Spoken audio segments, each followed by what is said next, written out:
By the way, these are, I love these. I like the I'm poor comments. Let me see. Investment advice from a Section 8 fat boy. I'm listening. My weight shouldn't have anything to do with investment, but as far as Section 8 housing, yeah, I live in a ghetto apartment. You got me. Um, should I pay 30% more rent for an apartment in a country club? Should I pay 30, 40% more rent to live closer in the city and have a townhouse for me and a stupid cat? Or should I save my money and buy a house and buy silver and buy guns and buy ammo? See, frankly, I do live in one of the cheapest apartments you can find in town. Absolutely.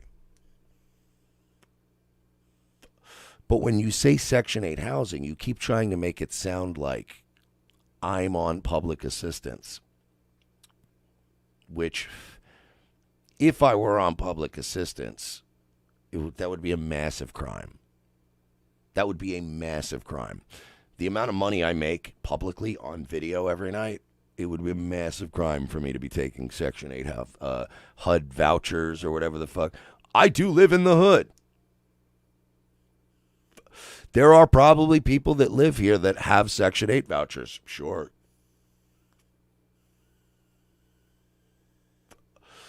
But, brother, that's literally the whole point of saving and trying to build up money, right? You just pointed out that I live in a shitty apartment that inside is really no different than if I lived in a nice neighborhood and paid 40% more. That's investment. That's money smarts. Let me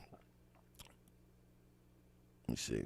Kyle says, is it Section 8 or just cheap? No, again, Section 8 is a thing where it's a voucher, right? People that do actually do that, it's a voucher system. So if you're like a single mom or whatever and you got a bunch of kids, you sign up for Section 8.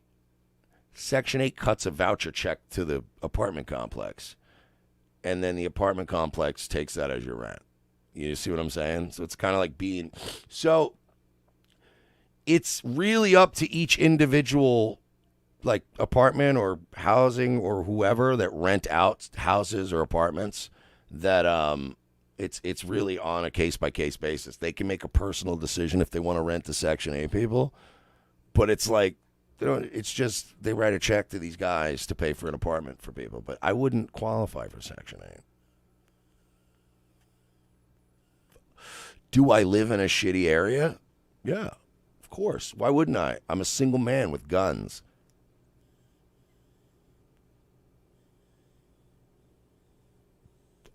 Sorry, I'm really enjoying these fucking CBDX Delta 8 dabs. By the way, thank you, CBDX. Going to be sponsoring all 3 shows soon. That's right. Promo code ROTC when you sign up, and you get some nice dabs. Anyway, let's continue with Lauren here. L7, you have a good plan on waiting a year or so and getting a house. Yeah, I mean, dude, honestly, it's the property taxes are so low in Florida, and the way it's set up in Florida is if you get a cheap enough house, you will pay almost as much, if not a little bit less, on a mortgage than you will renting. Renting's more expensive than owning, but it's the convenience of renting versus, like, if I want to own, like, I just don't want to buy anything right now. Everything's like 30% overvalued here in Florida. I'm not buying anything. I might still buy something, but I'm looking for something. And that's the other thing. When I buy a place, it'll be a shitty place. And then all the fags on the internet will be like, Mersh lives in a shitty house. And it's like, yes, I'm going to buy a shitty house. And then slowly over time, I can fucking hire people to redo the countertops, redo the floors, you know what I mean? Like, yeah, I'm going to also, so just get ready in case you guys want to start writing fan fiction about me. I'm looking at buying houses. I'm probably going to buy a shitty, beat up, crappy, small house. Because again, I'm married, single guy, I got guns, I ain't worried about it.